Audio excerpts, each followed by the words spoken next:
안녕하세요. 예술에 관한 수다, 예술적인 수다를 지향하는 SBS 대표 팟캐스트 커튼콜 220회 시작하겠습니다. 저는 아나운서 이병이고요. 오늘도 김수현 문화예술 전문기자와 함께합니다. 안녕하세요. 안녕하세요. 커튼콜 김수현입니다. 네. 오늘 또 이분 나오신다 그래서 되게 기대하면서 왔습니다. 설명이 필요 없는 분인데요. 사실 배우 인생 60년을 앞둔 베테랑 배우이시면서 또 공연 제작자로 또 많이들 알고 계시고 또 평창 동계올림픽 폐막식 때 총감독을 또 하셨었고 최근 그 웃음에 대한 연극 출연도 하셨고 또 새로운 도전에 나서신다고 해가지고 무슨 도전을 하시나 궁금해하고 있습니다. 송승환 감독님 모셨습니다. 안녕하세요. 반갑습니다. 네, 감사합니다. 와, 진짜 어떻게 이렇게 많은 일이 그러니까요. 오늘 얘기를 또 들어봐야죠. 먼저 우리 식구들께 인사 직접 좀 부탁드릴게요. 네, 제가 재작년인가요? 한번 출연했던 것 같아요. 난타 해외 공연하면서 그리고 또 오랜만에 이번에 이제 어제 공연이 끝났거든요. 그 웃음의 대학 공연 끝내고 또 이렇게 여러분 만나 뵙게 돼서 반갑습니다. 네, 웃음의 대학이 서울 공연은 끝났지만 또 앞으로 지방 공연장도 가서 하신다면서요. 7월 15, 16 이틀 동안 대구에서 공연이 있고 그리고 7월 첫 주가 아마 세종시인 것 같고 그 다음 주가 성남 이렇게 해서 계속 투어가 또 계속되죠. 지난번에 서현철 배우님 나오셨을 때 두 분이서 너무 재밌게 얘기를 해가지고 진짜 이게 무슨 내용일까봐 너무 궁금해갖고 또 뒤에는 여기는 이제 얘기하면 안 된다고 막 계속 그랬잖아요. 그래서 이제 지난주에 송승환 감독님 하실 때 보고 왔는데 재밌더라고요. 그죠? 뒤에 왜 그랬는지 알겠죠. 웃다가 또 울다가. 맞아요. 사실 처음에는 하도 재밌다 그래가지고 나도 그렇게 재밌을까? 내가 그렇게 막 하하하 이러면서 웃을까? 이러면서 약간 이런 느낌으로 보기 시작하다가 나중에는 막 빵 터져가지고. 나도 모르게. 그렇죠. 역시 대본이 좋아요. 연극이라는 게 뭐 여러 가지 요소가 있지만 그래도 모체가 되는 이 희곡이 좋아야 뭐 배우도 뭘 할 수 있고 연출도 뭘 할 수 있는데 미타니 고키라는 일본 작가가 특히 희극 분야, 이 코미디 분야는 아주 뛰어난 작가라서 대본이 참 탄탄하죠. 구성도 탄탄하고. 지난번에 더 드레서 하시고서는 처음 하시는 거예요? 네, 드레서를 2020년, 21년 두 번 다 코로나 와중이어서 뭐 첫 번째 공연은 하다가 일주일 만에 극장 문을 닫았고 또 그래서 그 다음에는 괜찮겠지 했는데 여전히 코로나가 안 끝나서 뭐 한 자리 뛰기 이렇게 해서 공연을 했고 그리고 이제 2년 반 만에 이번에 웃음의 대학 출연을 하게 됐죠. 근데 완전 이건 분위기가 달라서 코미디잖아요. 근데 원래 하고 싶어 하셨다고 얘기를 들었어요.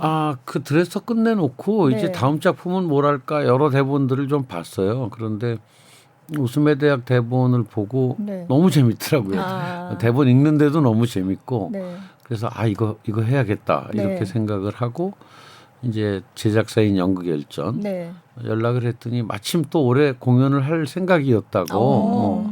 그래서 그럼 잘 됐다. 그렇게 해서 공연을 하게 됐죠. 그래서 서울 공연이 일단 끝났는데 어떠셨어요? 힘들었어요. 힘드셨어요.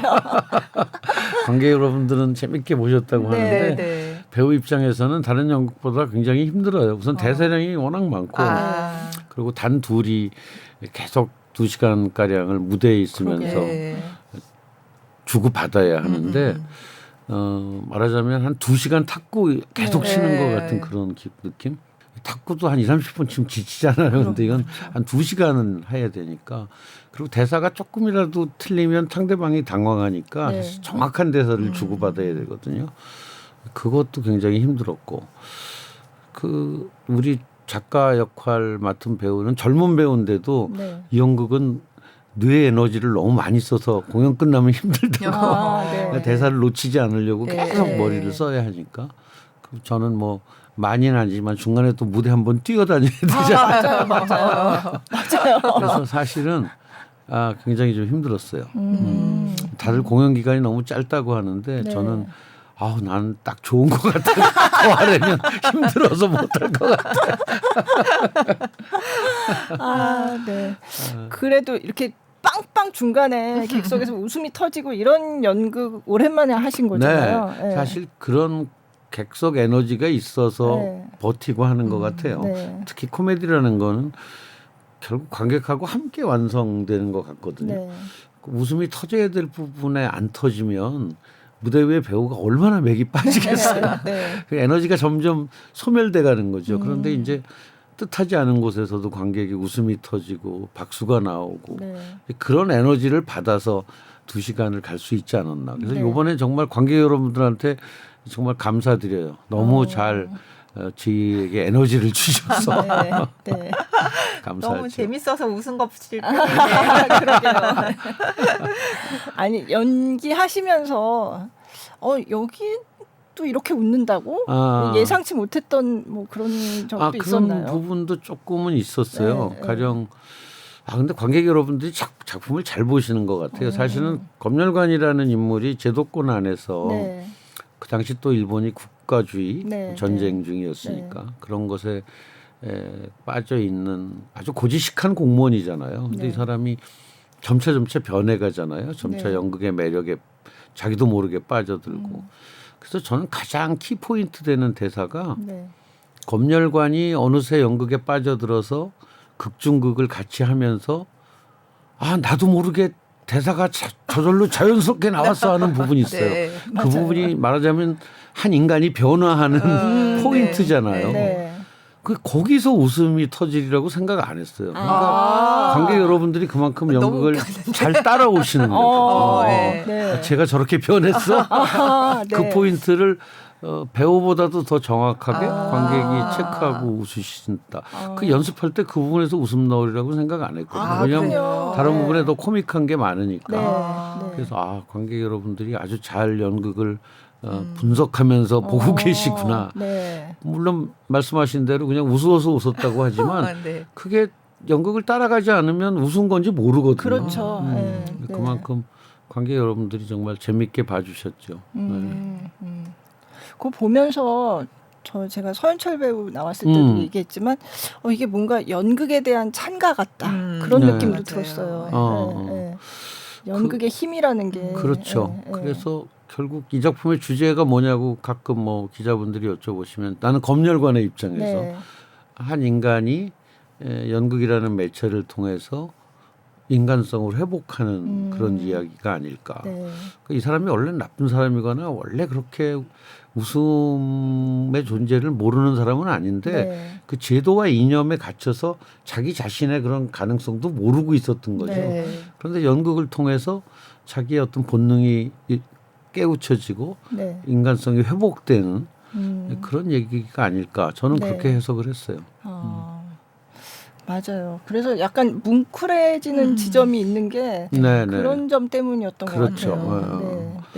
뭐 전혀 변할 것 같지 않던 첫날 막 소리 지르고 막 난리치던 그 검열관이 어느새 같이 뛰고 대본에 아이디어를 내고 뭐 그러는 과정이 참 따뜻하기도 하고 또 인간성이 회복되는 그 과정이 코믹하게 자연스럽게 잘 그려지지 않았나. 저는 일부러 코믹한 연기를 하려고 하지 않았어요. 왜냐하면 상황에 충실하고 대사에 충실하면 그것 때문에 관객은 웃으실 수 있다고 생각했기 때문에 그냥 리얼한 연기를 하려고 했어요. 검열관으로서 화를 내고 막 핑계를 대서 쓸데없는 그런 오더를 내리고 하는 그냥 그렇게. 나중에 빠져들어서는 정말 이게 재미있어서 나도 모르게 거기에 빠져든 거는 또 그냥 그렇게. 그래서 코미디지만 일부러 코믹한 연기를 하려고 하지는 않았는데 그래도 다들 웃으시더라고요. 그렇죠. 근데 아까 힘들었다고 하셨는데 막 그 뛰어다니는 것도 있고 아무래도 지난번에 나오셨을 때도 더 드레서 하실 때도 그 대본을 어떻게 외우시냐 뭐 이런 거 제가 여쭤봤던 기억이 나는데 이 준비를 제가 이제 하는 대본이 과정이, 안 보이니까 이제 네. 들으면서 외우는 건 뭐 드레스터나 요번에나 네. 똑같은데 요번에는 워낙 빠른 템포로 네. 주고받고를 해야 되니까 그게 청각으로 듣고 외우는 거에 조금 한계가 있더라고요. 네. 왜냐하면 그 순서가 자꾸 헷갈리는 거예요. 그렇죠. 문장 자체는 금방 외우는데 네. 그 순서가 그 과거에 웃음의 대학 할 때 예전에도 했잖아요. 이 작품을. 네. 3일째에서 5일로 그냥 넘어간 적이 있었대요. 그게 3일 그쵸. 끝나고 암전. 네. 또 다시 밝아졌는데 첫 대사를 5일째 첫 대사 시작하면은 그럴 수도 있겠다. 주고받다가 네. 아 이거 잘못했지만 다시 되돌아갈 수가 없잖아. 그렇죠. 그러니까 우리도 이 대사 노이로제가 있었어요. 연습할 때. 네. 왜냐하면 네. 대사를 여기서 천황폐하만세 얘기를 해야 되는데 네. 오가와라 얘기를 하면 안 되거든요. 보신 근데 분들은 무슨 얘기인지 아실 상황은 겁니다. 계속 비슷한 거예요. 그렇죠. 계속 네. 나는 말도 안 되는 오달하고 네. 작가는 계속 공연화가 내달라고 그러고 네. 비슷비슷한 상황이고 공간도 한 공간이잖아요. 그렇죠. 변화를 네. 안 하니까 네. 정해져 있는 한 공간에 정해진 의자에 앉아서 한쪽은 공연화가 안 된다고 그러고 한쪽은 네. 허가를 해달라는 해달라고 그러고. 그 얘기를 여러 각도로 하는데 네. 한 번 삐딱하면 하루가 넘어가니까 그걸 놓치지 않으려고 그러니까 굉장히 정말 우리 주민진 배우가 그런 얘기를 했는데 뇌를 굉장히 많이 써야 되는 네. 그 신경의 한 가닥을 놓치지 않으려고 네. 네. 그런 것들이 이제 공연 끝나고 나면 굉장히 힘들게 느껴지는 거죠. 그럼 대본을 이제 듣는 걸로 외운다고 네. 하셨는데 그럼 상대방의 대사까지 다 들어가면서 듣죠. 하셔야 다 되는 듣죠. 거죠. 네. 네. 그러니까 뭐 상대방 대사도 알아야 하니까 상대방 대사 내 대사를 그냥 다 들어요. 네. 이제 듣고 이제 스톱해놓고 입으로 중얼중얼 해보고 또 플레이해서 듣고 또 입으로 네. 중얼중얼 해보고 그런데 이제 워낙 대사량이 많으니까 사실은 제가 이 작품을 하기로 하고 지난 설날, 네. 설 때, 네. 설 연휴 때 그때 지방에 내려가서 4박 5일 동안 대본을 다 외웠어요. 왜냐하면 리딩할 때 나는 대본을 못 보니까 외워가지고 해야 되니까. 네. 그래서 지난 2월에 대본을 다 외웠거든요. 그리고 4월에 리딩을 하는데 네. 순서를 하나도 모르겠더라고요. 이미 아무튼 외웠지만 네. 네. 그 다시 외워야 되는 거예요.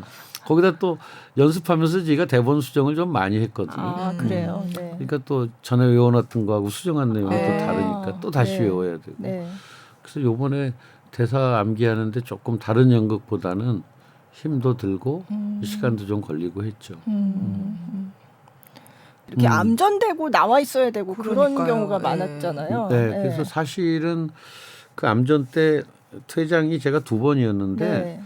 한 번은 테크 리허설 할 때 제가 그 무대 단에서 떨어질 뻔했어요. 아이고, 그 암전 상태에서. 그리고 네. 한 번은 또 그 암전 상태에서 의자에 좀 세게 부딪히고 그래서 연출하고 의논해서 그 2번 퇴장하는 것 중에 한 번은 그냥 앉아 있는 걸로 바꾸고 네. 네. 한 번만 퇴장하는 걸로 그렇게 수정을 했죠. 아. 그래서 그 암전 때 뛰어나갔던 작가가 이제 암전되면 다시 무대로 올라와서 저를 데리고 네. 내려갔죠. 아, 그렇게. 네, 네. 네. 네. 저 혼자서는 꼼짝을 못하니까. 그러니까 은근히 앉았다 일어났다도 그러니까 많고. 동선도 네. 이렇게 신경 써야 될 게 많고. 네. 그러니까 제가 테크 리허설을 할 때 이제 무대 단이 있다는 게 좀 그렇죠. 위험해서 네. 이제 무대 발걸음을 세워놔요. 오른쪽으로 5발자국 이상 걸으면 내가 떨어진다. 앞으로는 4발자국 이상 가면 떨어진다. 이제 그런 걸 리허설할 때 다 암기해 놨으니까 오른쪽으로 절대로 5발자국 이상 안 가죠. 많이 가는 것 같아도 네. 4발짝에서 스톱. 신경 쓸 게 너무 많잖아요. 그러면. 네. 그러니까 뇌가 좀 고생을 하는 연극이.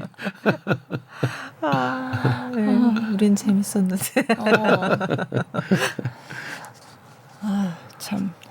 근데 어쨌든 보는 사람들은 엄청 에너지를 네. 받는 네. 연극이었던 것 같아요. 네. 네. 뭐 배우도 배우지만 역시 대본이 탄탄한 게 네. 가장 큰 장점이 아니었나 싶고 네.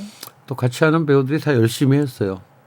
서현철 배우도 열심히 하고 네. 또 젊은 작가 역할하는 친구들은 요즘 대학로 그 친구들 대학로 프린스라고 불리는 친구들이거든요. 그렇다면서요. 네. 대학로 스타들이에요. 네. 팬이 많아서. 주민진 그 배우는 웃음의 대학 연습할 때 뮤지컬 2개 공연하면서 연습을 하더라고요. 야 어떻게 그게 가능하냐.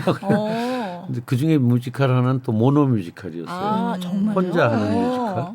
그러니까 혼자 하는 뮤지컬하고 또 여럿이 하는 뮤지컬하고 두 편을 공연하면서 그러면서 낮에 웃음의 대학을 연습하니까 세 편을 하는 거잖아요, 동시에. 그래서 아유, 대학로 프린스들이 그냥 프린스가 아니구나. 대단한 노력들을 하는구나 하는 걸 제가 느꼈죠. 감독님도 옛날에 뭐 청춘 스타 프린스. 아니 그때 저는 그래도 장르가 좀 달랐어요. 뭐 영화 찍으면서 드라마 찍으면서 연극하면서 이래는 봤지만 연극을 동시에 세 편을 한 적은 없었거든요. 막 대사 헷갈릴 것 같은데 그러면. 그래서 아야 너희들은 그 머리에 그 저장 용량이 이렇게 잘 구분돼 가지고 잘 들어가나 보다. 제가 그런 얘기도 했었어요. 그렇죠. 근데 이게 아까도 말씀하셨지만 이렇게 탁탁 맞아가지고 이렇게 주거니 받거니 해야 되는데 상대 배우의 뭐 표정이나 제스처나 이런 거가 계속 이제 눈앞에서 펼쳐지면서 이제 그렇죠. 거기 맞춰서 가야 되는 건데 그 점에서는 조금 어려움은 없으셨어요? 그래서 사실은 표정이 안 보이니까 상대 배우의 표정이 전혀 안 보이니까 제가 리허설할 때 촬영을 해요.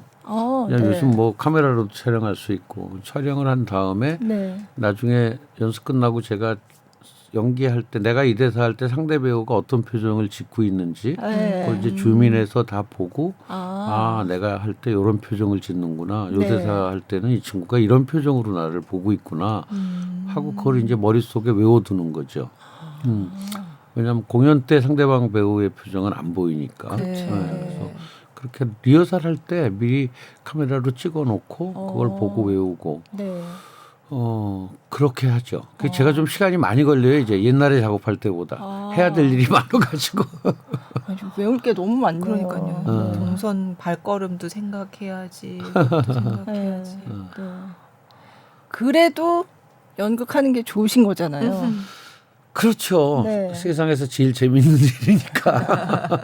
뭐가 그렇게 좋으세요? 아니, 그러니까 그 드라마나 영화 연기도 좋지만, 이제 드라마나 영화는 그렇게 내가 아닌 나무로 변신하는 거잖아요. 연기라는 게.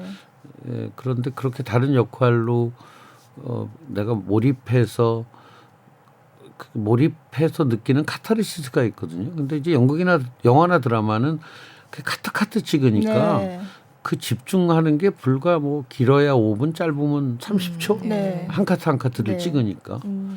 그때 연극은 최소한 뭐 웃음의 대학 같은 경우 1시간 40분 100분을 무대 위에서 제가 집중할 수 있잖아요. 그만큼 또 카타르시스가 큰 거죠. 집중량이 많은 만큼. 그러니까 내가 아닌 다른 사람이 돼서 몰입하는 과정이 1시간 40분 동안 쭉 지속된다는 게 힘도 들지만 저한테 엄청난 또 카타르시스를 주거든요. 그래서 좋은 것 같아요. 그리고 또 드라마나 영화가 아니라 공간의 극장이라는 객석과 무대가 함께 공존하기 때문에 순간순간 반응을 받잖아요. 박수를 받기도 하고 웃음을 받기도 하고 그것이 또 영화나 드라마하고는 다른 점인데 그것도 저한테는 참 좋고 그 서원이라는 거 있잖아요. 이렇게 앉아서 멍하니 쳐다보고 있는 그것도 결국 아무 생각 안 하는 거. 근데 정말 웃음의 대학에 내가 검열관 역할 할 때는 그것밖에는 아무 생각도 안 하거든요. 그러니까 그것도 서원이나 마찬가지예요. 그러니까 그 시간에 뭔 딴 생각을 하겠어요. 오로지 그게 분위기와 그게 내 역할 또 상대방의 표정과 대사 이거에만 집중하는 거잖아요. 그러니까 그게 마치 서원하는 거나 같은 효과라고 그래요. 그러니까 그렇게 1시간 40분을 몰입할 수 있다는 게 좋은 거죠. 드라마는 뭐 한 카트 찍고 또 조명 옮기고 뭐 그렇죠. 한 카트 찍고 또 그건 그것대로 나름대로 어려움이 있지만 연극의 매력은 그런 거죠. 배우 입장에서는. 그러게요.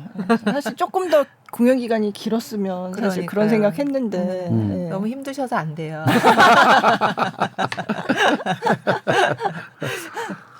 아니, 제가 주변에도 막 너무 재밌다고 그러니까요. 얘기를 해가지고 네. 저도 또 한 번 더 보고 싶다 이랬는데 네. 이제 어쨌든 끝났으니까 지방으로 가야지. 그리고 뭐 이제 또 연극 열전의 레파토리니까 네. 언젠가 네. 또 하겠죠. 네. 그래서 연극 얘기 다 사실 오늘 할 얘기가 많아서 이 정도까지? 네. 네. 어떻게 아까 새로운 도전이라고 네. 했는데 아, 또 총감독을 네, 또 맡으셔가지고 이제 파주 페어 북앤컬처라는 네. 이제 축제를 올해부터 시작하거든요. 네. 사실은 재작년 초에 네. 그 파주 출판도시에서 그 재단에서 저를 보고 강의 요청을 했어요. 이 출판도시가 벌써 이제 15년, 20년 네. 돼가는데 뭔가 도시가 좀 뭔가 새롭게 좀 바뀌어야 되는 그런 때가 된 것 같다 하면서 문화적인 도시로 탈바꿈할 수 있는 네. 그런 뜻에서 강의를 좀 해달라고 그래서 제가 강의할 게 뭐 있나요? 제 경험이죠. 네. 난타 만든 얘기, 그죠. 에딘버러 네. 간 얘기, 네. 뭐 평창올림픽 만든 얘기 이제 이런 얘기를 했더니 그 에딘버러 페스티벌을 한번 가보고 싶다고 네. 그래서 재작년에 출판도시 분들하고 에딘버러 페스티벌을 다녀왔어요. 아, 네. 갔다 와서 출판도시에서 그런 축제를 여기서도 한번 해볼 수 있겠느냐. 네. 그래서 이제 작년 1년 동안 TF팀을 만들어서 마스터 플랜을 짜고 그리고 이제 올 9월부터 처음으로 파주 페어 북앤컬처라는 이름으로 이제 축제를 시작하고 네. 제가 총감독을 맡게 됐죠. 그래서 축제는 뭐 출판 도시니까 역시 책을 떠날 수는 없잖아요. 네. 그래서 사실 책 안에 엄청난 원천 소스들이 있잖아요. 그렇죠. 뭐 테마가 네. 됐든 스토리가 됐든 그 책 안의 테마와 스토리를 가지고 만든 연극, 영화, 음악, 뮤지컬 이런 네. 것들을 공연하는 이제 그런 축제로 준비를 했어요. 그래서 올해는 생각보다는 예산을 많이 확보를 못 하셔서 우선 공연부터 시작을 하지만 네. 차츰 이제 책의 테마나 스토리를 갖고 만든 단편 영화, 뭐 독립 영화, 네. 또 수많은 그 시인들의 시를 갖고 만든 음악들 네. 이제 이런 것들을 선보이는 이제 그런 축제로 준비를 하고 있고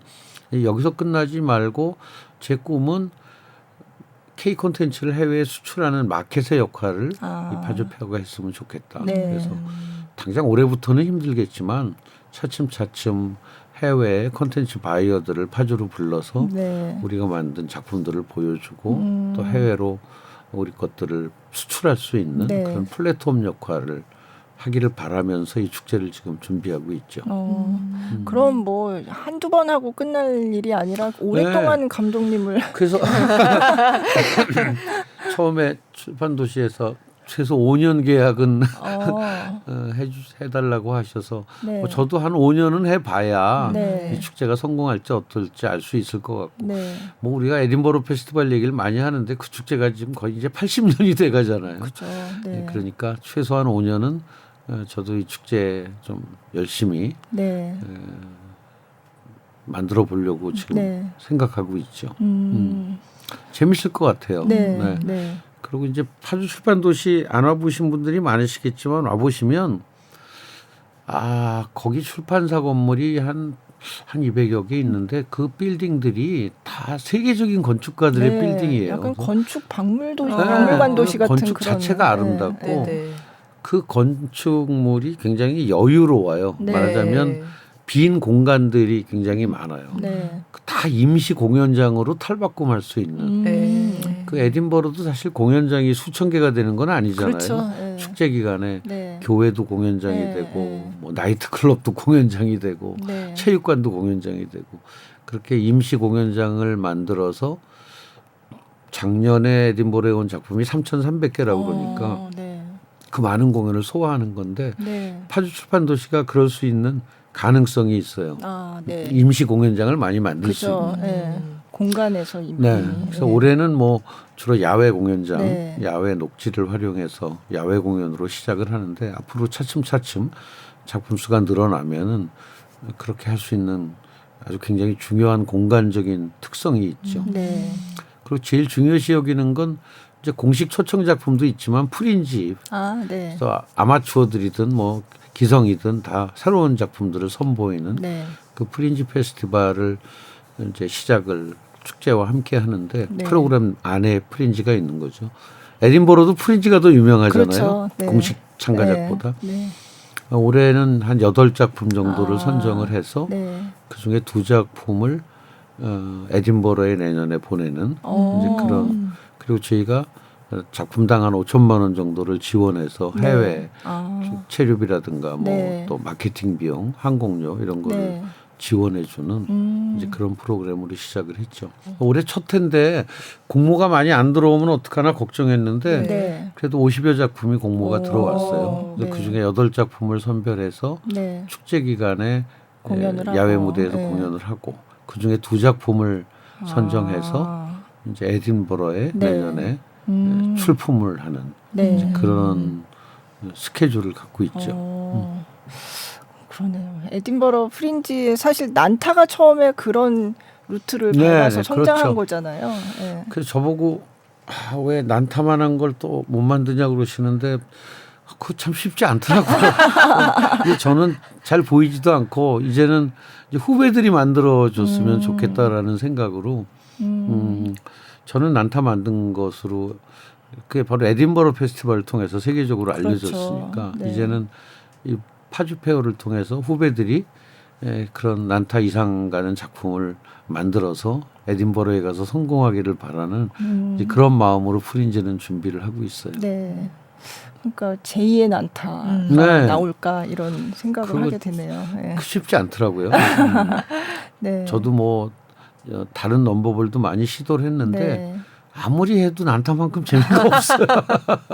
그러니까 난타가 사실 굉장히 오래전에 만들어진 작품인데도 예. 지금 봐도 그렇게 오래전 뭐 낡았다 이런 느낌이 없거든요. 올해가 네. 이제 27년째 공연하고 네. 있는 건데 코로나 때 잠깐 스톱했다가 멈췄다가, 다시 시작해서 요즘은 이제 명동, 홍대 그리고 제주도 세 곳 전용관에서 네. 365일 공연하고 있죠.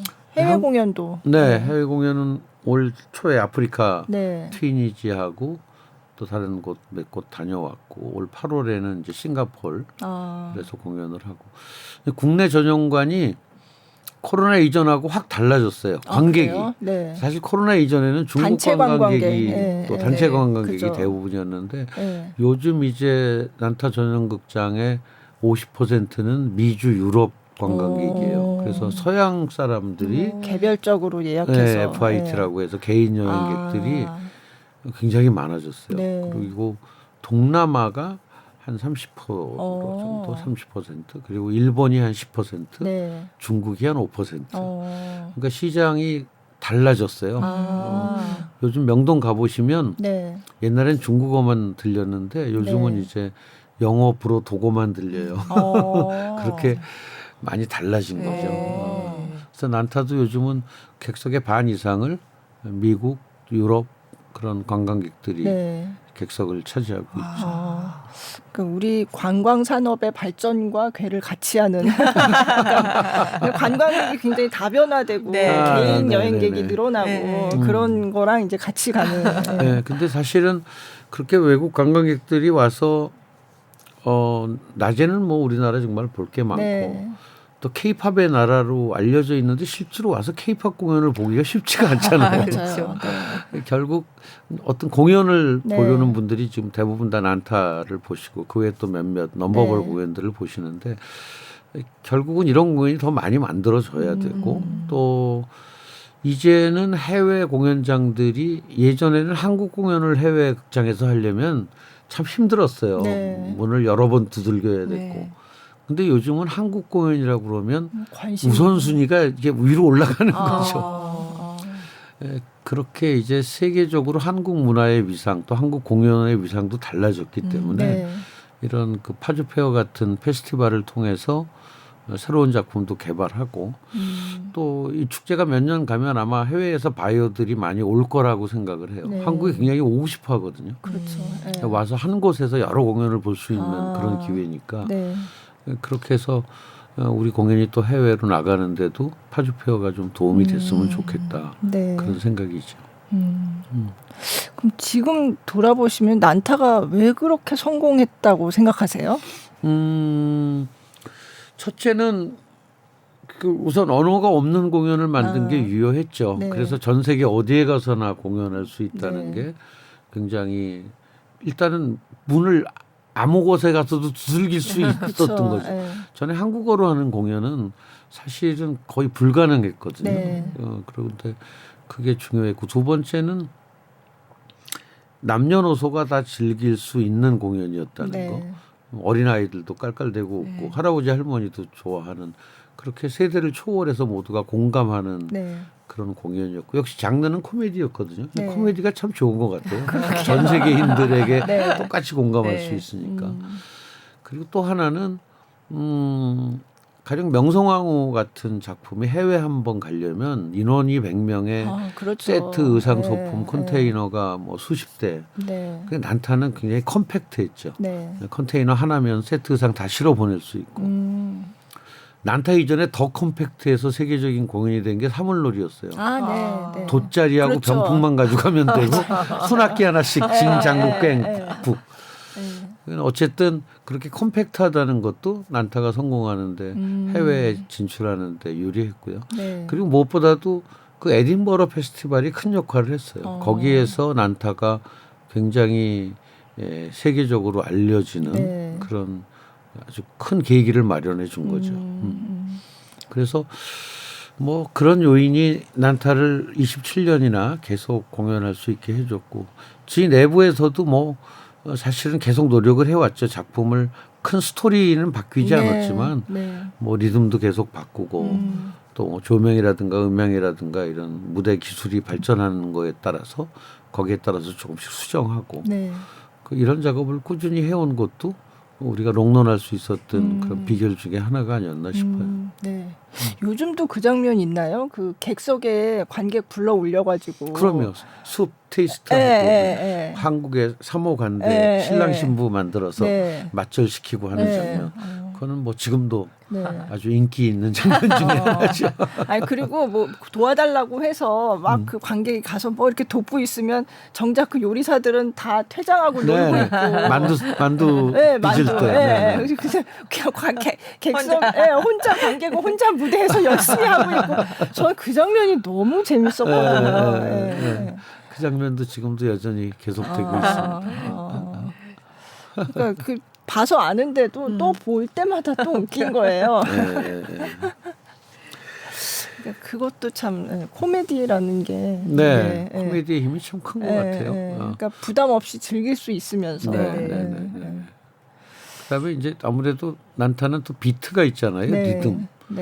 그 리듬이라는 게 심장에 우리 박동을 느끼면서 살잖아요. 그러니까 그 리듬이 전 세계 누구나 다 어떤 관객이나 다 심장을 갖고 있고 심장 비트를 느끼니까 그 나라마다 그 리듬이 조금씩 다르긴 하지만 그 비트가 주는 어떤 쾌감이나 카타르시스도 있는 것 같고요. 사물놀이가 뭔지를 잘 몰라도 분명히 다른 나라 리듬이랑은 달라요. 그리고 박자를 저희가 굉장히 잘게 쪼개는 능력이 있거든요. 저희가 초창기에 난타를 가지고 일본 공연을 갔을 때 일본도 북문화가 있잖아요.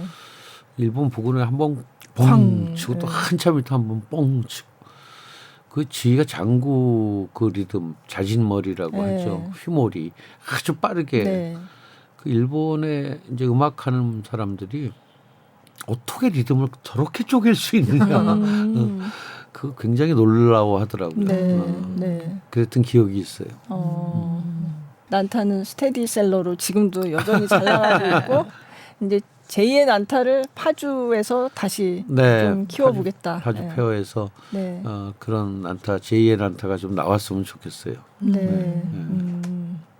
원래는 직접 만드시겠다고 몇 년 전에만 해도 그렇게 말씀하셨던 기억이 나는데 그런데 이제 제가 시력이 좀 어려워지고 또 나이가 이제 들면서 이제 이제 더 욕심 부리지 말고 내려놓을 건 내려놔야지 이런 생각이 들면서 이제 사실은 어떤 작품을 직접 만드는 일보다는 이제 나이 들어서는 배우로 활동하고 싶다는 생각을 몇 년 전부터 했어요. 제가 아역 배우부터 시작을 했고, 그렇죠. 네. 그래서 드레서를 시작을 했고, 네. 이번에 웃음의 대학도 네. 했고, 내년에 또 새로운 작품을 지금 준비하고 있거든요. 뭔데요? 아니 아직 몇 개 작품을 놓고 고르고 있는 중이에요. 네. 그래서 네. 내년에 네. 또 새로운 역할로 네. 무대 위에서 여러분 뵐 생각이고, 네. 그래서 작품을 만든 일보다는 이제 배우로. 배우가 참 좋은 게 늙으면 또 늙은이 역할이 있거든요. 노역, 좋은 노역을 네. 찾아서 네. 뭐 무대가 됐든 브라우니관이 됐든 네. 여러분들을 만나고 싶죠. 네. 전에 나오셨을 때 리어왕도 말씀하셨고 그런 좋은 역할 해보고 싶다고 하셨는데 네. 글쎄요, 뭐 찾아보면 많이 있으니까 네. 네. 그렇고 이제 올 여름에는 사실은 제가 그 정글북이라고 제가 만들었던 네. 가족 뮤지컬 네. 지금 연습하고 있거든요. 네. 그래서 그거 우선 그것도 오랜만이에요. 거의 네. 6년 만에 막을 올리니까 뮤지컬 정글북 이제 여름에 네. 막을 올리는 일이 당장 이제 급한 일이고 네. 그 다음엔 이제 파리 올림픽 개막식 해설하러 파리에 가요. 10월 22일 날. 네. 파리 올림픽도 굉장히 기대가 되거든요. 네네. 굉장히 독특한 올림픽 개막식을 할 것 같아요. 스타디움이 아닌 도시에서 하는 그런 개막식이고 네. 선수단이 센 강에 배를 타고 나라별로 입장을 와. 한다고 그러거든요. 그래서 그 개막식을 이제 가서 보고 오고 네. 그러고 나서 이제 파주 페어 9월 달에 하고 그거 끝나고 나면 이제 10월에 올해 드레서를 재공연하거든요. 또 드레스 하시는구나. 정동극장에서. 네. 그래서 올 10월에 정동극장에서 드레서 하고 그리고 11월 12월은 이제 드레서 지방 공연을 네. 하고 아유, 그러면 쉴 이제 틈이 올해가 없네요. 끝날 것 같아요. 네. 바쁘시다. 진짜. 그러니까 배우와 총감독. 근데 이제 송 감독 일은 점점 좀 줄고 배우 네. 일을 좀 열심히 하겠다고 생각은 하고 있지만 네. 그게 뭐 무자르듯이 되는 건 아니니까 그렇죠. 네. 배우 일도 하면서 불러주시는 곳이 있으면 그렇게 네. 또 감독 일도 좀 네. 해가면서 그렇게 살 생각이죠. 네. 네. 근데 감독을 아까 말씀하신 것처럼 그 평창 동계올림픽 개폐막식 네, 총감독님도 하셨고 그거를 잘하는데 제일 중요한 요건이 뭘까요? 해보셨으니까 그런 큰 행사를 맡아서 하는데 결국은 사람들과의 그 네트워크이고 네. 얼마나 협업을 잘하느냐에 달려 있는 것 같아요. 네. 뭐 평창 올림픽도 그렇고 혼자 하는 일이 절대로 아니잖아요. 네. 결국은 많은 사람의 아이디어가 모아져야 하는데 뭐 아시다시피 예술가들이 다 고집이 세거든요. 네. 각자 자기 분야의 고집들이 있죠. 각자가 낸 아이디어들이 다 좋은데 네. 결국 총감독의 입장에서는 그걸 다 따로따로 할 수는 없는 거잖아요. 그걸 다 그죠. 모아서 모아서. 뭔가 네. 하나로 만들어야 네. 하는 일이니까 그렇게 사람들과의 소통을 잘하는 것 그게 가장 중요한 것 같아요. 네. 그래서 올림픽 할 때 뭐 회의할 때 보면 뭐 여러 가지 아이디어들이 나오는데 결국 그 중에 하나를 해야 하는 거고 네. 또 그거 하기 위해서는 다른 파트가 좀 희생을 해야 되는 경우도 있고 그 사람들을 설득하는 일이 굉장히 어렵거든요. 네. 그래서 그때 그 메시지를 참 많이 보냈어요. 제가 회의 때는 그런 얘기하면 또 서로 분란이 생기니까 네. 이제 회의 끝나고 그리고 집에 가서 네. 오늘 네 아이디어 정말 기가 막힌 아이디어인데 네. 지금 상황이 이러이러하니 이 씬에서는 네가 그걸 좀 양보하고 다음 그 장면에서 그 네 아이디어를 살리도록 하자. 이렇게 개인적으로 이제 전화와 메시지를 해서 설득을 하는 거죠. 네. 그 사실은 사람을 설득하는 일이 감독이 하는 가장 많은 시간을 할애야 하는 일일 거예요. 네. 네. 아이디어는 수도 없이 많아요. 그러나 네. 그 아이디어를 어떻게 융합하고 복합하고 근데 그것도 결국 사람이 하는 일이잖아요. 네. 사람들이 같이 협업을 해야 하는데 그 각 분야의 정말 뛰어난 그러나 네. 고집들 센 예술가들이 협업을 하게끔 분위기를 만들어주는 것 네. 그게 아마 가장 힘들고 또 중요한 일이었던 것 같아요. 소통 능력. 그렇죠. 네. 예. 그 도쿄올림픽이 별로 그렇게 평가가 좋지 않았던 이유 중에 하나가 네. 결국은 젊은 그 연출이라든가 젊은 예술 감독들이 올림픽 얼마 앞두고 다 사퇴했잖아요. 도중 사퇴. 그 중에는 뭐 네. 강제 사퇴도 있고 자진 네. 사퇴도 있고 네. 협업이 안 된 거죠 결국. 네. 뭐 그 내막은 제가 잘 모르겠지만. 네. 그래서 뭐 연출이 바뀌고 음악 감독이 바뀌고. 네. 그래가지고 좋은 행사 절대로 안 되거든요. 네. 근데 올림픽은 평창 올림픽 때는 적어도 저희 감독단이 처음부터 끝까지 한 팀이 끝까지 네. 갔거든요. 네. 그러면서 뭐 여러 가지 일들을 겪었지만 그 가운데서도 소통이 잘 되고 네. 모두가 이렇게 합심이 됐다는 게 그게 평창 올림픽 성공 요인 중에 가장 큰 요인인 것 같아요.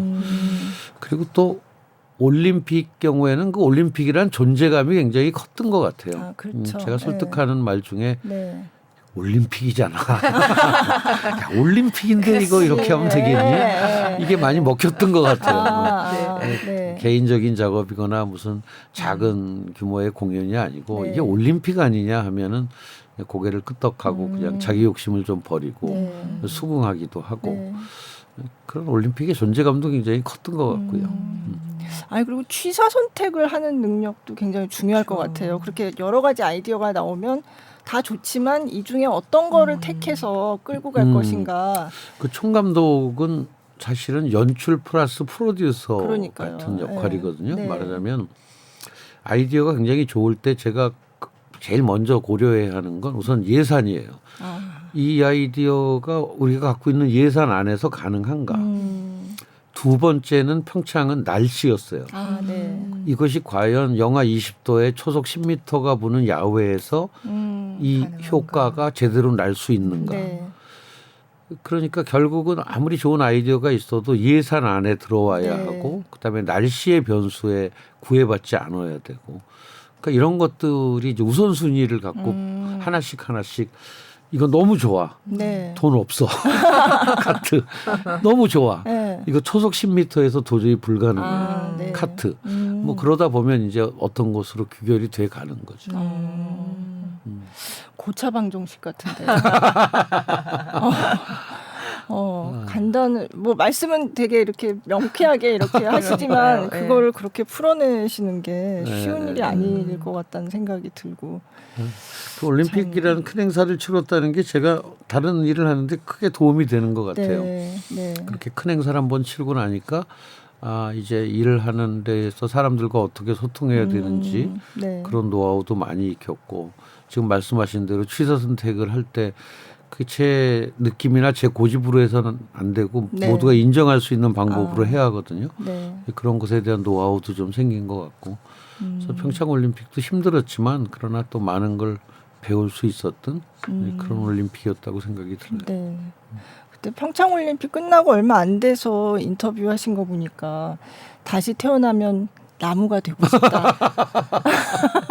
왜요? 제가 사람에 너무 시달려서 그냥 이렇게 가만히 서서 세상 사람들 이렇게 사는 거 가만히 그냥 이렇게 보고 서서 있을. 사람들 말하고 행동하는 네. 거 이렇게 느긋하게 보고 있으면 좋겠다. 아, 그런 그때 의미나. 그렇게 말씀하셨거든요. 맞아요. 네. 지금도 그런 생각이 있으세요? 아 아직도 좀 있어요. 그 우리 일이라는 게 사실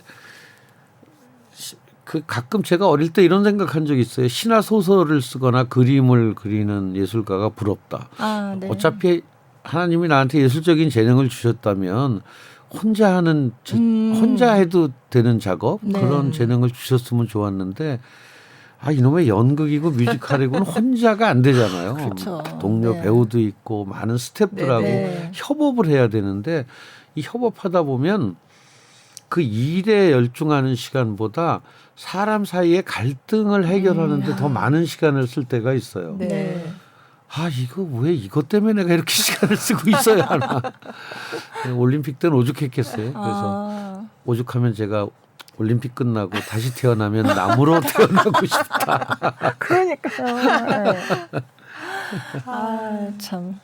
아 지금 생각해 보면 참 여러 가지로 힘도 들었고 네. 또 힘든 만큼 보람도 컸고 네. 그런 행사였던 것 같아요. 네. 올림픽은. 네. 그게 또 자산이 돼서 네. 이제 뭘 해도 다 그냥 올림픽에 비하면 뭐 이렇게 네. 네, 네. 영국도 그런 것 같아요. 웃음의 대학 끝나고 나니까 이제 뭐 어떤 역할이어도 겁이 안 날 거야. 힘든 걸 한번 이렇게 겪어봐야. 네, 네. 오늘 오시면 아까 못 보셨죠? 저 지팡이 그 새로 만드셨다고. 아, 이거 제가 네. 개발한 건데요. 네, 네. 이건 원래 시각장애인용 지팡이에요. 근데 네. 저는 특히 밤에 안 보이거든요. 밤엔 전혀 안 보이는데 네. 그래서 후레쉬를 따로 들고 다니다가 어느 날 따로 들고 다니는 게 귀찮아서 여기다 후레쉬를 붙였어요. 네. 그래서 이렇게 강력한 빛이 오, 나가요. 네. 네. 방송검 같죠? 그래서 이거는 시중에 없고 제가 만든 거고요. 손숙 선생님이 좀 시력이 안 요즘 안 좋으세요. 좋으셔. 그래서 안 좋아지셨어요. 작년 네. 크리스마스 때 이거 하나 만들어서 선물로 드렸어요. 아. 좋아하시더라고요. 밤에 굉장히 유용하게. 특허 이런 거 그러니까. 내셔야 되는 거 아니에요? 그러니까요. 네. 그냥 후러시 하나 달았을 뿐인데 그러나 굉장히 유용하게 쓰고 있죠. 네. 진짜 좋은 아이디어다. 네. 또 뭐 개발하신 게 있으시다고? 제가 이제 네. 잘 안 보이는 거는 거의 이제 아이패드의 그 카메라를 통해서 많이 보거든요. 네. 가령 아까 연습 장면을 찍는다고 네. 말씀드렸잖아요. 네. 그것도 이제 아이패드로 이렇게 찍어서 확대해서 보면 가까이서 보면 저는 보면, 보이니까. 네. 근데 이제 난타 연습하는 걸 제가 모니터를 하는데 네. 이걸 계속 들고 보려니까 그 음. 아이패드 카메라로 이렇게 들고 보려니까 팔이 아프더라고요. 그죠. 그래서 왜 그 짐벌이라고 이렇게 가슴에 달고 카메라 찍는 거 네네. 보셨죠? 네. 그 짐벌 조끼를 제가 하나 구입해가지고 네. 짐벌 조끼에다가 아이패드를 달았어요. 오. 그러니까 그건 이제 팔을 안 쓰고 그냥 카메라만 이렇게 턱턱 치면서 볼 수 있죠. 아. 그래서 제가 웨어러블 아이패드를 개발했죠. 시중에 없어요. 저만 갖고 있는 아. 아이디어다. 짐벌 카메라 조끼를 사서 네. 그 짐벌 카메라 그 조끼에 이제 카메라를 부착하는 부분이 있거든요. 네. 그 부분을 네. 이제 아이패드를 부착하게끔 그렇게 아. 개발을 해서 네. 제가 공연 모니터 할 때는 그 웨어러블 입고 네. 그 아이패드 모니터로 네. 그렇게 공연을 그렇게 보죠. 보시고. 그리고 그 고맙게도 삼성전자에서 지금 일루미늄이라는 네. 그 시각장애인용 안경을 개발하고 있어요. 아, 그래요? 네. 그래서 제가 한 4년 전부터 거기 마루타 노릇을 하고 있거든요. 그래서 이제 어떤- 개발될 때마다 가져오세요. 그래서 제가 아. 써보고 네. 이거 좀 이렇게 개선됐으면 좋겠다. 개선됐으면 아. 좋겠다. 그래서 지금도 계속 업그레이드 중이에요. 그거는 어떤 그건 말하자면 네. 휴대폰이랑 연결해서 라인이 있어요. 이 안경에. 네. 그래서 그 안경에 렌즈가 달려 있고요. 네. 그래서 그 휴대폰을 손으로 쭉 하면 이렇게 줌인을 해서 네. 제가 여기서 김수영 기자님 얼굴이 안 보이지만 네. 줌인하면 보이잖아요. 아. 그 카메라를 쭉 하면 이 렌즈가 줌인해서 그 상이 요 바로 안경 눈 네, 앞에. 네, 거기 네. 딱 맺히죠. 그래서 아. 지금 많이 업그레이드가 됐어요. 네. 좀 떨림 현상이 심했는데 한 달 전에 가져오신 제품은 그 떨림 현상이 없어졌고 처음에는 한 30분 쓰고 있으면 안경이 너무 뜨거워져서 네. 배터리 때문에 근데 네. 그것도 지금 많이 개선됐고 그래서 계속 그렇게 개발들을 하고 있고요. 네. 전에 한번 말씀드린 것 같은데 제가 넷플릭스에 연락해서 안 보이는 자막을 좀 한글로 읽어줄 수 네, 없느냐 네, 네. 그걸 넷플릭스에서 설정 방법을 알려줘서 네. 저는 지금 다 자막을 한국어로 듣고 있거든요. 아, 네. 근데 넷플릭스나 애플 TV만 되지 다른 건 안 돼요. 네. 그래서 제가 삼성 쪽에 그 안경 개발하는 그 팀한테 네. 뭐 스마트 TV라며 한글 자막 나오면 자막 그쵸, 읽어줘 그러면 좀 네. 읽어주면 네. 줘야 그게 스마트지 뭐 그쵸. 하나도 안 스마트하다고. 네. 삼성에서 요새 이제 자막을 읽어주는 자막 말해주는 TV가 나왔어요. 아, 나왔어요. 네, 그래서 설정을 하시면 네. 외국 영화 볼 때 한글 자막을 한국어로 읽어줘요. 그래서 그렇게 기술적으로 많이 발전하고 있죠. 근데 제가 보기에는 그게 기술이 없어서가 아니라 배려가 없어서인 것 같아요. 그러니까 제가 작년에 그 뉴욕 갔다가 아이폰 샵에 가서 네. 내가 시각 장애인인데 내가 아이폰으로 뭘 듣는 기능을 이런 걸 쓰고 있는데 또 다른 기능이 또 있느냐 물어봤더니 네. 잠깐 기다리라고 하더니 그 스페셜리스트 면담하는 사람이 있더라고요. 그 사람이 나한테 와서 네. 시각장애인이 휴대폰을 쓸 때 필요한 모든 기능을 저한테 하나씩 다 가르쳐 주더라고요. 그래서 과연 한국 휴대폰 매장에도 그런 직원이 있을까? 그러니까 네. 결국은 그런 배리어. 네. 그러니까 뭐 우리나라 전자회사들이 기술이 없어서가 아니라 그런 시각장애인이나 청각장애인들이 전자제품을 쓸 때 뭐가 불편할까? 네. 네. 그렇다면 이걸 해결해 주는 방법이 뭐가 있을까? 이 생각을 하냐 안 하냐의 차이죠. 네. 그래서 이제 우리나라도 점점 이제 장애인들에 대한 배려가 조금씩은 좀 생겨가고 있으니까 네. 그래서 말하는 TV도 이제 나온 거고 네. 자막 읽어주는 TV도 네. 또 그런 안경도 개발하고 있는 거고 또 아마 그 LG전자에서는 세탁기에 점자를 넣었죠 이제 청각장애인들도 네. 이렇게 기능을 만져보고 네. 할 수 있도록. 시각장애인들도. 네. 네. 네. 그래서 이제 그런 것들이 앞으로 점점 많아질수록 많아져야 우리가 이제 선진국 소리를 정말 들을 수 있는 게 아닌가. 네. 네. 많이 발전했지만 아직 네. 장애인에 대한 배려는 곳곳에서 많이 부족한 것 같아요. 네. 저도 이제 뭐 4급이지만 시각장애 4급 판정을 받고 네. 그러고 나서 관심을 갖기 시작하니까 아 이건 충분히 할 수 있는데 네. 배려가 없으니까 네. 안 하고 있구나 하는 걸 많이 느끼거든요. 네. 그런 것에 대한 배려가 점점 높아질 때 우리가 정말 선진국 소리를 들을 수 있지 않을까 네. 그런 생각이 들어요. 근데 사실 꼭 시각장애인이 아니더라도 나이 들면은 밤눈 다 어두워지고 밤에 잘 안 맞아요. 보이잖아요. 맞아요. 네. 네. 아, 이 지팡이에 후러시다는 게 뭐 힘들어요. 이게 무슨 기술이에요. 배려가 없고 이런 걸 생각하는 사람이 없는 거죠. 그래서 그런 것에 대한 생각과 배려가 좀 높아졌으면 좋겠다. 그런 생각을 하고 있죠. 그동안 참 많은 일을 해오셨고 성취도 대단한 성취도 많이 하셨고 하는데 가장 기억에 남고 가장 정말 내가 잘했구나 이렇게 만족스럽고 행복했던 순간은 언제였어요?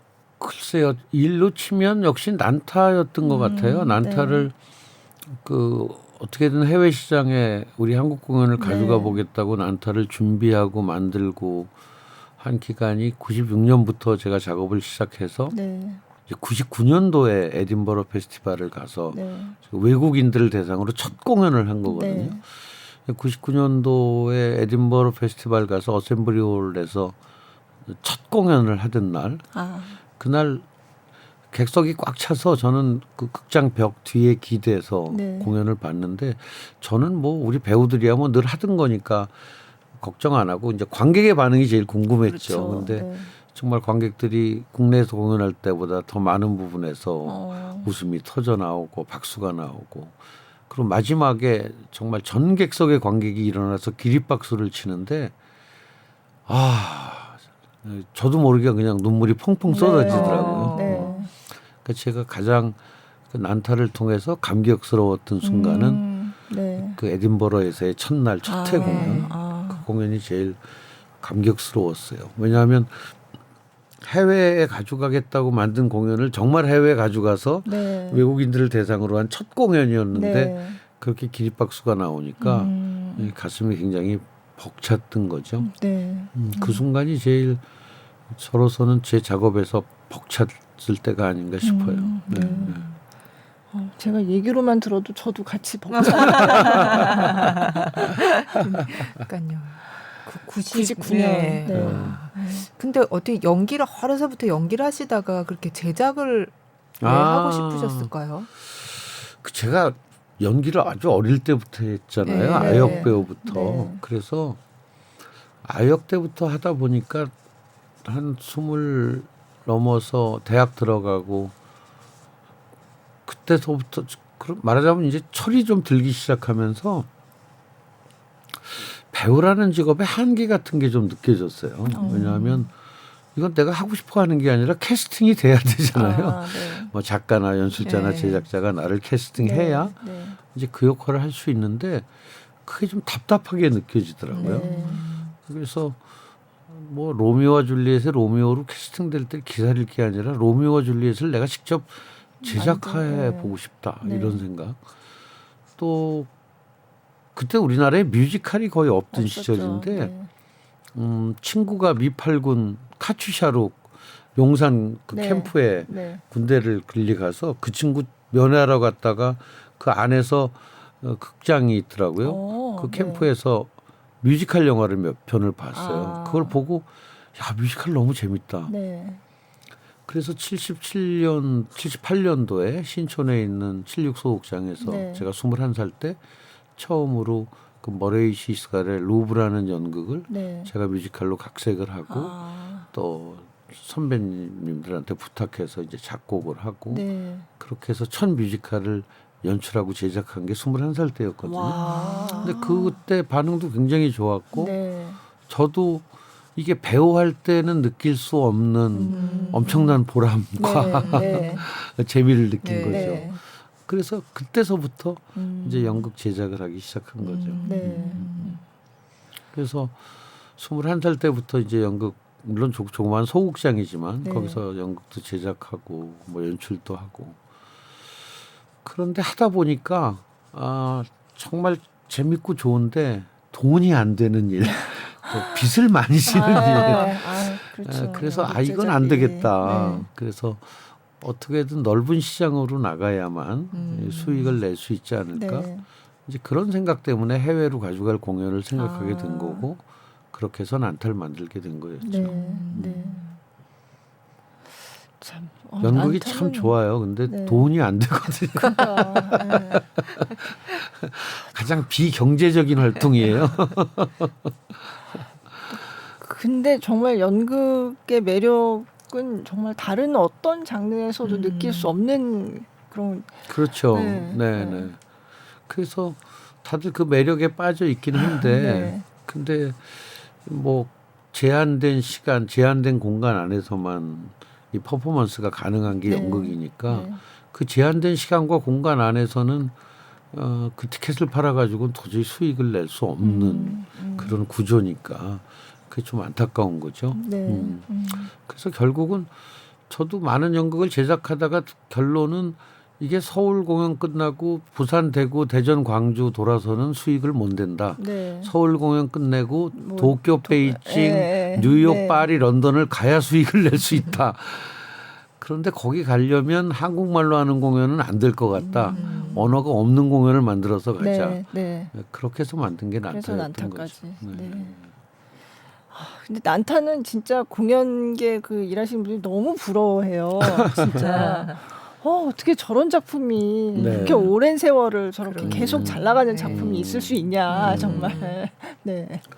하루아침에 만들어진 건 아니고 그렇죠. 정말 네. 21살 때부터 제작을 하면서 그렇죠. 그런 네. 필요성을 느꼈고 네. 그래서 만들게 됐고 그리고 지금까지 그래도 다 사랑해 주시고 좋아해 주시는 분들이 계셔서 가능한 거니까 네. 역시 또 관객 여러분들께 감사한 거죠.